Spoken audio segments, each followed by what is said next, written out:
Breaking news, Bangladesh অনূর্ধ্ব-20 দলের নতুন ব্রিটিশ কোচ মার্ক কক্স।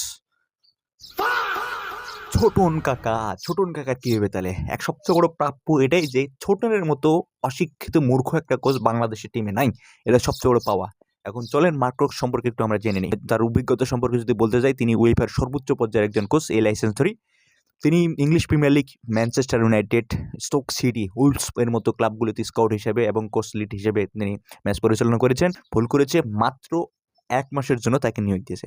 এখন আপনারা ভাবেন ১ মাসে একটা কোচ কি করবে? আপনি বাইরে থেকে একটা কোচ নিয়ে আসলেন, সে তো পর্যালোচনা করে ম্যাচটা, মানে বাংলাদেশ টিমের প্লেয়ারগুলো তো পর্যালোচনা করবে, কাকে নিবে, কাকে কি করবে, এটা বুঝতে তো ১ মাস পার।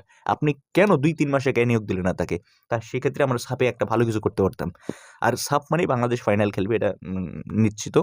সাপ মানে ফাইনাল খেলবে বাংলাদেশ, কিন্তু ফাইনালে গিয়ে বাংলাদেশ উল্টাপাল্টা কাজটা করে।